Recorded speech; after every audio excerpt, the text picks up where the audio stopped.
Bonjour à tous. Voici une vidéo pour vous donner quelques idées, quelques pistes pour des actes symboliques. Donc, bien évidemment, les actes symboliques peuvent être modifiés, ajustés avec la personne avec qui vous souhaitez travailler. Mais là, je vais simplement vous donner des actes symboliques qui sont assez puissants, qui peuvent être adaptés et adaptables à pas mal de situations, et pour vous donner une base de départ à votre créativité et à votre réflexion. Donc, hop, je vous partage le diapo. Et on va pouvoir y aller. Donc, euh, comme on a pu le voir, que ce soit dans le cadre de la psychogénéalogie ou dans d'autres types d'accompagnement, pour ceux qui ont déjà suivi d'autres formations, avec moi ou avec d'autres personnes d'ailleurs, il arrive qu'on recommande aux personnes qu'on accompagne de faire un acte symbolique. Donc, un acte symbolique, ce n'est pas quelque chose de magique. Ça ne remplace pas une séance. Ça peut être quelque chose qui vient terminer une séance, en particulier lorsque les personnes sont demandeuses de faire. C'est-à-dire qu'une fois que vous avez analysé sa situation, débloqué sa problématique, enfin en tout cas révélé sa problématique, où étaient les origines de son problème, certaines personnes ont besoin de faire quelque chose pour avoir l'impression que c'est du concret, que c'est du réel et que donc ça va marcher. Donc pour ces gens-là, l'acte symbolique, c'est plutôt recommandé. Et parfois, c'est quelque chose qui vient de manière un peu intuitive parce que vous avez l'impression que ça va pouvoir euh, entamer une dynamique, d'accord, pour rentrer dans du mouvement, justement. Donc un acte symbolique, pour qu'il soit cohérent, il va venir accompagner une prise de conscience. C'est-à-dire que il faut avant toute chose que vous ayez analysé, compris une situation, mis en lumière un dysfonctionnement, mis en lumière des liens, d'accord, par exemple entre différents membres de la famille, comprendre que la souffrance professionnelle que vit une personne aujourd'hui est en lien avec son grand-père, sa grand-mère, le pourquoi. Ça, c'est l'essentiel, d'accord? Et c'est ce qui va être le plus important dans n'importe quel accompagnement, c'est vraiment cette prise de conscience. Et donc l'acte, il vient simplement pour concrétiser, pour entrer dans la matière, pour agir pour les gens qui en ont besoin. Ayez bien en tête que la compréhension, c'est quelque chose de logique, d'intellectuel. D'accord? Donc, ça va correspondre à des gens qui sont un peu rationnels, etc. La prise de conscience, c'est quelque chose qui est immédiat et libérateur d'une émotion réparatrice. Donc, c'est très différent. Une personne qui, au cours d'un accompagnement, vous dit, OK, j'ai tout compris, et vous voyez qu'il n'y a aucune émotion, d'une personne qui, tout d'un coup, va devenir toute rouge, qui va avoir les larmes aux yeux, qui va avoir le regard qui part dans le vague, ou qui a un fou rire un peu, quelque chose, un certain malaise, ça va être une prise de conscience. Que la personne soit consciente de sa prise de conscience ou pas. C'est-à-dire que une prise de conscience, c'est comme si vous veniez de brancher une nouvelle prise qui va faire qu'un nouveau circuit s'est mis en place. D'accord? Donc, ce n'est pas quelque chose qui se fait par la volonté. Et donc, l'acte symbolique peut simplement permettre d'accompagner cette prise de conscience. Maintenant, s'il n'y a pas eu de prise de conscience, si on est resté simplement dans un contrôle logique et intellectuel, l'acte symbolique n'apportera pas grand-chose. D'accord? Et comme je l'ai déjà dit, je crois, l'acte symbolique, c'est quelque chose qui est personnalisable. Donc, il existe des actes symboliques qui sont adaptables. Je vais vous en donner quelques-uns. Mais n'hésitez pas, en fonction de l'histoire que vous venez de mettre en lumière, d'utiliser les éléments de cette histoire pour proposer un acte symbolique à la personne. D'accord? Donc, un des actes symboliques qui est très simple et qui est fort, c'est la révérence en signe de respect. Donc, la révérence, c'est une manière de se saluer dans certains pays. C'est utilisé dans le monde diplomatique, c'est utilisé dans le monde artistique, et ça a comme connotation un signe d'humilité. D'accord? Donc, c'est je m'incline devant quelqu'un en signe d'humilité. Et ça peut marquer la hiérarchie entre plusieurs personnes. Donc là, dans l'image que je vous ai mis, les deux s'inclinent. Donc on peut imaginer qu'il n'y a pas une hiérarchie, une différence hiérarchique importante. Par contre, si vous regardez dans le temps, un roi ne va jamais s'incliner devant personne, d'accord? Parce qu'il va être au sommet de cette hiérarchie, sauf peut-être devant une instance religieuse. Euh, donc, ce signe-là peut être intéressant à chaque fois que vous allez identifier qu'il y a eu un manque de respect dans un arbre, d'accord, qui va être en lien avec la problématique que vous avez soulevée. Donc, cette révérence, elle peut être utilisée pour établir une hiérarchie. Donc, lorsqu'on va observer qu'un enfant n'est pas à sa place dans la fratrie, par exemple, parce qu'il est le numéro 2, mais il se comporte comme le numéro 1. Ça veut dire quoi? Ça veut dire qu'il n'a pas respecté la hiérarchie de la fratrie, et donc, euh, il est irrespectueux vis-à-vis de son frère aîné. Donc, ici, on pourrait envisager une révérence avec son frère aîné, ou sa sœur aînée. Ça marche également quand vous avez un enfant qui a pris la place du parent, lorsqu'il s'est comporté comme le parent de son parent, quel que soit le motif. La parentification, hein, tout simplement, c'est ce dont on est en train de parler. Quand vous avez une parentification, on a vu tout ce que ça pouvait bloquer, alors vous avez un problème de hiérarchie. Donc, lorsque l'enfant fait cette révérence avec l'intention de rendre à son parent sa place, alors la révérence peut être utilisée également. Lorsque la personne est vivante, on peut faire cette révérence devant la personne, on peut lui dire, si on est capable de lui dire, si la personne en face est capable d'accueillir, c'est encore plus fort, on n'est pas dans du symbolique, on est dans des actes réels, donc ça c'est toujours préférable. Si la personne est décédée, on peut le faire devant sa tombe, on peut le faire devant une photo, on peut également demander à quelqu'un de représenter cette personne, par exemple représenter un de vos parents qui est décédé, et soit elle peut porter le nom de la personne décédée sur la poitrine ou un objet de cette personne, et quelque part elle est en train d'incarner cette personne pour que vous puissiez faire cet acte symbolique. Ça peut également se faire de cette manière. Vous pouvez accompagner cette révérence d'une phrase. Donc là, j'en ai mis quelques-unes en exemple. Je reconnais que je n'occupe pas la place qui est la mienne. Je m'incline devant les plus grands que moi. Je respecte ce que vous avez fait et je reconnais que vous faites du mieux que vous pouvez. J'assume les responsabilités qui incombent à ma véritable place et j'accepte que chacun occupe la place qui lui revient. Donc là, on est en train de mettre en lumière le pourquoi j'ai été irrespectueux. D'accord? Donc, j'ai pu être irrespectueux par un problème de place, j'ai pu être irrespectueux parce que j'ai jugé un comportement sans connaître toute l'histoire, sans... En fait, à chaque fois qu'on juge, on est dans une action qui n'est pas correcte et qui n'est pas respectueuse, parce que si on considère que chaque individu fait ce qu'il peut avec ce qu'il a, alors qui sommes-nous pour juger? Donc la révérence, c'est aussi un acte qui peut être très fort quand il y a eu des jugements très durs envers un parent qui, c'est pas, peut-être un parent qui buvait et qu'on n'avait pas compris en fait pourquoi il buvait, pourquoi il était dans cette souffrance, ou un parent qui ne s'est pas occupé de son enfant, ou un parent qui a abandonné un enfant, d'accord? Pour tout ça, vous pouvez utiliser cet acte-là.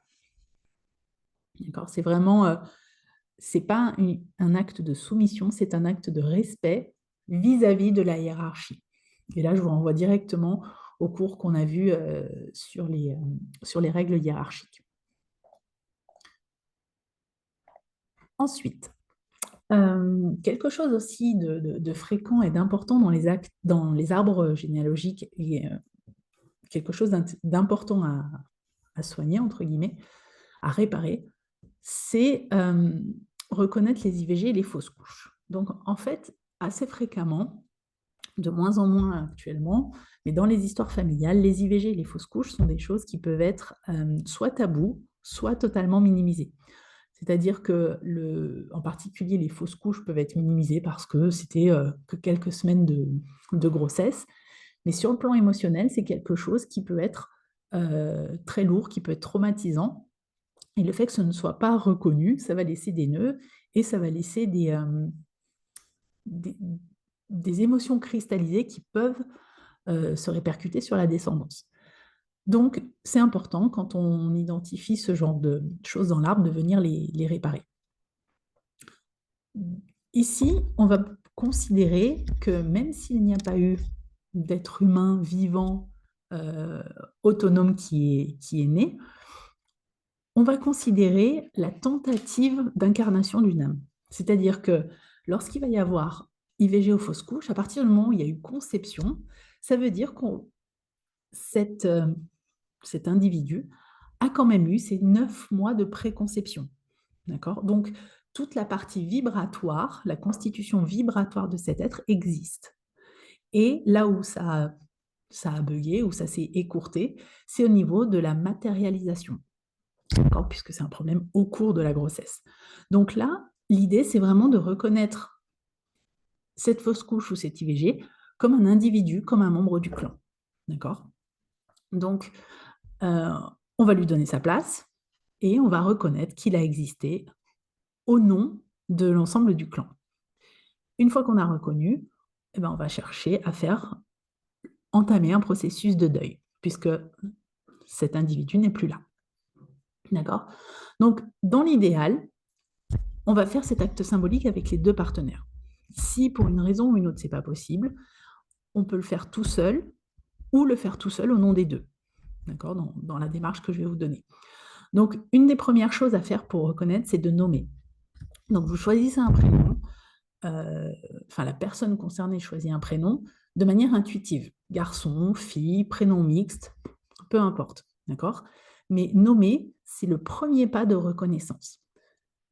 Une fois qu'on a trouvé un prénom, on va rédiger un acte de reconnaissance. Dans cet acte de reconnaissance, on est dans du symbole. Donc, on va mettre la date qu'on souhaite. Ça peut être la date de l'événement ou la date présente où la personne va faire cet acte de reconnaissance.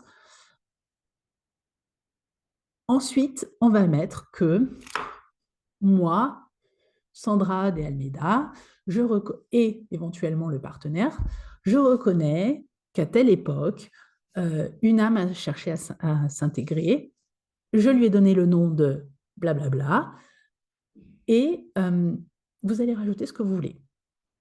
D'accord? Si vous avez besoin, j'ai envie de dire que ce qui peut être intéressant de rajouter, vu que c'est un acte de reconnaissance, c'est la filiation. C'est-à-dire que moi, Sandra, fille de, et tatata, fils de. Parce que là, ça va l'intégrer encore plus dans le clan. Ce n'est pas nécessairement le moment où vous allez libérer tout ce qui est émotionnel dans ce document. Ça, c'est un document plutôt officiel. Si vous le souhaitez, vous pouvez le faire reconnaître par une autorité administrative. Vous pouvez aller dans une mairie, à l'acte civil et demander symboliquement qu'on vous mette un tampon dessus. C'est accessoire.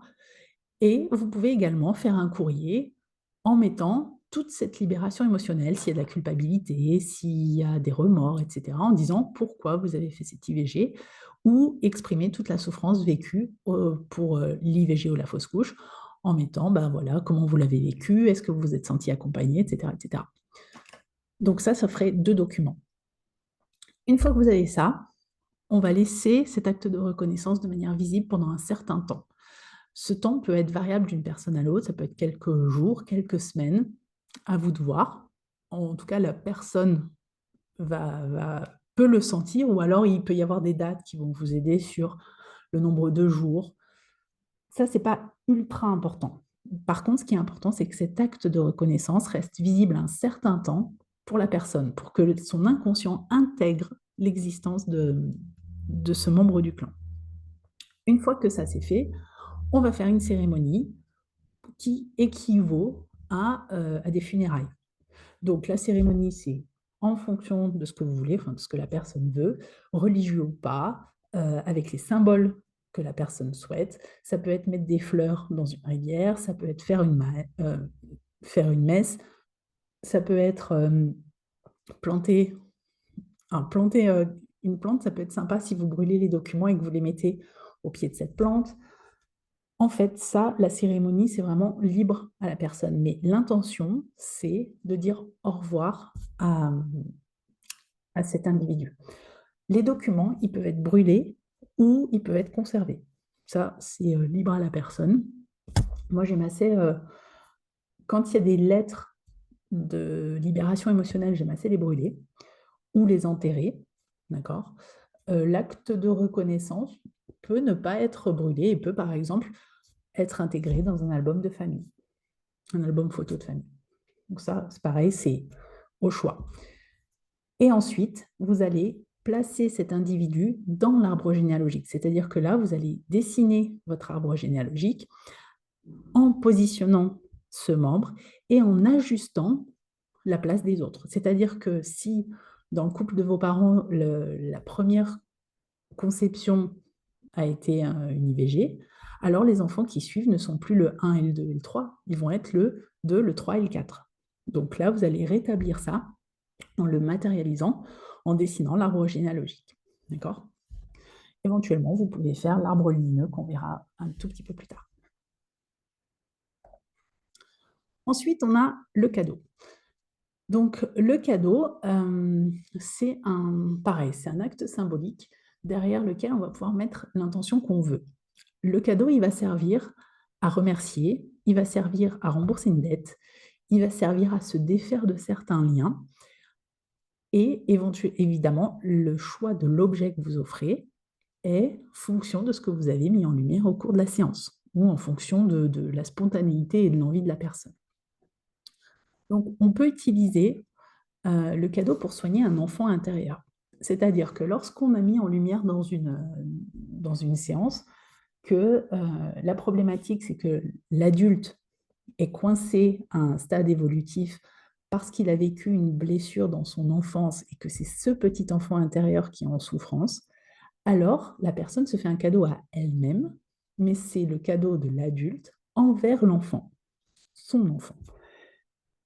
Lorsqu'elle fait ce geste, on va reconnaître la souffrance de l'enfant, on va reconnaître les négligences dont il a été victime, le manque affectif dont il a vécu, ce qui aura été mis en lumière, d'accord? Demander pardon en tant qu'adulte et au nom des adultes qui n'ont pas su répondre à sa demande d'enfant. On remercie et on autorise cet enfant intérieur à grandir. Merci, pourquoi? Parce que tu m'as permis de devenir celui que je suis et autoriser cet enfant à grandir pour que la personne ne se sente plus coincée au niveau de cette tranche d'âge. D'accord? C'est des arrêts de maturation. On peut également faire un cadeau à une autre personne, d'accord? Soit pour remercier et s'acquitter, du sentiment de redevabilité. Donc là, si vous mettez en lien des liens de dépendance, quelqu'un qui se sent redevable parce qu'il y a une période donnée, l'autre personne vous a aidé, vous a donné de l'argent, vous a accueilli sous son toit, etc.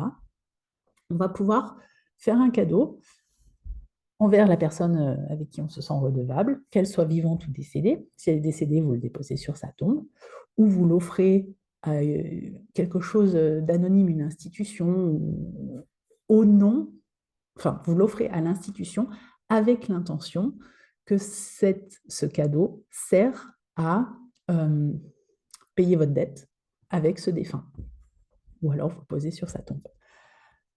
L'intention de ce geste, c'est de récupérer son autonomie, son indépendance et sa liberté. Donc en fait, ce cadeau, il sert à dire, je reconnais tout ce que tu as fait pour moi et aujourd'hui, je ne te dois plus rien. D'accord? C'est vraiment quelque chose de libérateur, c'est quelque chose qu'on peut retrouver qui est vraiment un frein dans l'histoire de vie de pas mal de personnes.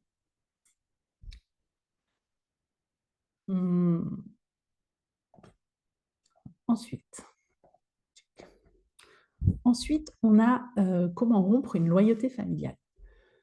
Donc, dans cet acte, il va falloir vraiment identifier où se situe cette loyauté familiale, avec qui j'essaye de rester en lien au travers d'une souffrance. Quel comportement inadapté j'ai hérité de cette personne et en gros, comment je fais maintenant pour m'en défermer. Phase numéro 1, c'est l'identification. Plus elle sera précise, plus votre acte symbolique sera intéressant. Et donc, on va reconnaître le lien de loyauté. Puis, phase 2, on va le rompre. Donc, pour le rompre, on peut utiliser différents symboles. On peut utiliser un contrat, je vais vous donner un exemple. On peut utiliser une chaîne qu'on casse, on peut utiliser un poids dont on se défait, on peut utiliser des liens qu'on coupe. Ça, créativité libre. Et voilà un exemple de contrat où, donc voilà, la date de votre choix, donc vous pouvez mettre une date passée qui correspondrait à la personne qui a vécu le problème. Vous pouvez mettre une date future, vous pouvez mettre une date de naissance, vous pouvez mettre la date du jour. Essayez de mettre que cette date ait un sens, d'accord? Si vous ne voyez pas de date, la personne le fait de manière instinctive, d'accord? Le contrat va être établi entre, d'une part, donc le consultant, et d'autre part, la personne avec qui elle est en loyauté. Le présent contrat est célébré avec l'accord mutuel des deux parties citées ci-dessus, les deux ayant un lien de parenté, ou pas, ça dépend, mais en général oui, puisqu'on est sur l'arbre familial. Et par ce contrat, je m'engage à... Et donc là, vous allez reconnaître le lien de loyauté. Donc, ça peut être, je m'engage à faire revivre le défunt qui a traumatisé le clan, si vous êtes le gisant de quelqu'un, par exemple, réparer une souffrance, réparer un manque, un déshonneur, reproduire un schéma relationnel conflictuel, être solidaire d'une douleur, d'une perte, blablabla. Donc là, c'est le lien que vous aurez identifié. Comme pour le contrat de reconnaissance pour les fausses couches, vous allez garder ce contrat visible pendant un certain temps. 14, symboliquement, c'est en lien avec les contrats, donc 14 jours, ça peut être bien, mais ça peut être un autre chiffre qui aurait du sens au moment de la séance. Ce contrat, moi, j'aime bien dire à la personne de le lire à haute voix tout le temps de son exposition, d'accord? Le mettre sur le frigo, sur le miroir de salle de bain, un endroit où tous les jours, vous allez avoir un contact avec. Donc là, vous allez faire quoi? Vous allez réactiver ce lien de loyauté de manière consciente qui était jusqu'à présent présent, mais inconscient. Et au bout de X jours, vous allez annuler ce contrat. D'accord? Donc avec la grosse croix rouge, ça peut être le fait de le déchirer, le brûler, mais c'est pour dire, OK, le contrat aujourd'hui se termine. Et donc c'est là que commence la libération et que vous pouvez célébrer en trinquant, en allant faire la fête, comme vous aimez célébrer. Une autre manière de rompre une loyauté, donc qui peuvent se faire ensemble, deux actes différents, ça va être de porter pendant 24 heures un objet qui représente la personne envers qui je suis loyale. Donc, vous pouvez avoir un objet qui lui appartient ou un objet qui la représente, ou bien tout simplement une photo de la personne que vous allez mettre sous plastique et que vous allez porter autour du cou. L'idée de cet objet, c'est qu'il soit inconfortable. Donc, pas insupportable, mais que ça vous gêne un peu, que vous vous sentiez un peu étriqué, ou que ça vous gratte, ou que ce ne soit pas super confort. Pourquoi? Parce que ça représente l'inconfort de la loyauté que vous avez rendue à cette personne. Pendant 24 heures, vous le gardez. Vous vous douchez avec, vous dormez avec, vous mangez avec, vous faites tout ce que vous avez à faire avec. Et au bout de ces 24 heures, vous allez couper ce lien. Donc, si vous avez mis la photo, vous coupez le cordon, vous détachez l'objet, vous déchirez le vêtement si c'est un vêtement, bref. Là, c'est l'acte symbolique de scission. Puis, vous enterrez et vous badigeonnez de miel et vous enterrez, ou vous brûlez, vous vous en défaites. D'accord? Ça veut dire quoi? Ça veut dire que ce lien a existé, je l'ai coupé et je le transforme. Je le renvoie dans l'univers. Vous pouvez exprimer à haute voix: je suis porteur de ta mémoire et inconsciemment, je vais partager mon énergie vitale avec toi. Aujourd'hui, je te libère et romps. Aujourd'hui, je te libère et libère. Je ne comprends pas ce que j'écris. Ah, aujourd'hui, je te libère et je me libère de cette loyauté. Il y a une erreur de frappe ici. Je te suis reconnaissant pour tous les apprentissages et j'honore ton histoire. Je te souhaite paix, amour et lumière. Aujourd'hui, par cet acte, je romps cette loyauté pour notre bien-être et celui de la famille. Je continue mon chemin avec autonomie, liberté et joie. Et ce texte, vous le modifiez, vous le modulez à souhait. D'accord? Bon, proposez à la personne d'écrire ce qu'elle a envie avec simplement ces grandes lignes qui sont: je porte la mémoire, je nous libère, je te remercie et je vais de l'avant. Donc voilà pour pouvoir rompre des loyautés. Ensuite, on va voir les deuils bloqués. Donc, ici, ce sont des propositions lorsque vous allez avoir des deuils qui sont bloqués. Assez fréquemment, ce sont à cause de morts injustes, donc soit parce que c'est des accidents, soit parce que ce sont des personnes jeunes, soit parce que ça a été des vies qui ont été ôtées par un assassinat, par exemple, ou des suicides. Ça peut être un deuil bloqué parce qu'on n'a pas eu le corps, et donc on n'a pas pu faire la cérémonie. Donc, quelque part, il y a une espèce d'espoir, puisque je n'ai pas vu le corps, peut-être que la personne n'est pas totalement morte. Et ça coince complètement le processus de deuil. Donc, quand on a identifié une situation comme ça, là aussi, on va prendre un objet ou une photo qui va représenter le défunt et éclairer cet objet avec une bougie blanche. Blanche parce que ça représente la pureté. Et puis, on va écrire une lettre et on va la lire à voix haute. À chaque fois qu'il y a une proposition d'écrire des lettres, ce qui va être important, c'est de lire à voix haute. Parce que le dire, ça veut dire, d'une, que c'est entendable, mais c'est ce qui va vraiment permettre la matérialisation de la pensée. C'est ce qui rend réelle une pensée, le fait de le dire. Donc c'est pour ça qu'à chaque fois que vous conseillez des lettres, encouragez la personne à la lire à voix haute, même s'il n'y a pas de public. D'accord? Mais le fait de le dire, c'est important. Et on va écrire donc la lettre avec tout ce qui est bloqué, toute l'injustice, toute la souffrance autour de ce décès. Et ensuite, on brûle ou on enterre. Donc, soit brûler l'objet, mettre les cendres en terre et planter quelque chose dessus, soit sans le brûler, vous pouvez l'enterrer, ou vous pouvez donner l'objet, d'accord? Si c'est... Parfois, ça peut être, je sais pas, un objet d'enfant. Vous pouvez tout à fait offrir cette peluche à une asso au prochain Noël quand il y a les collectes pour les cadeaux. D'accord? Quand on plante quelque chose au-dessus d'une cendre ou au-dessus d'un objet qui est enterré, la symbolique de ça, c'est de redonner vie. D'accord? C'est pas juste j'enterre, c'est je mets en terre et je transforme. Donc, je vous ai mis ici un exemple de lettre qui pourrait être Cher oncle Sam, je regrette que tu sois parti de cette manière. Je reconnais que cela est parfait et juste et que cela répond à un ordre universel supérieur auquel nous appartenons. Donc, quelque part, il y a la reconnaissance que nous sommes plus petits et que nous sommes dans un système qu'on ne maîtrise pas, qu'on ne contrôle pas. Je te demande pardon au nom du clan si nous t'avons offensé, blessé, oublié consciemment ou inconsciemment. Je sais que chacun de nous fait de son mieux à chaque instant. Je te rends grâce ou je suis reconnaissant pour tout ce que tu nous as transmis et appris à travers toi, j'ai pu grandir. Maintenant, je te vois, je te reconnais et je t'inclus à ta juste place. Je te souhaite paix et lumière, que nous puissions, toi comme moi, suivre notre chemin librement. Et le je t'aime. D'accord? Appliquer en fait l'Ho'oponopono. Merci, pardon, merci et je t'aime. La lettre modulable à volonté en fonction de ce que la personne a envie de dire. Et enfin, on arrive sur notre arbre illuminé.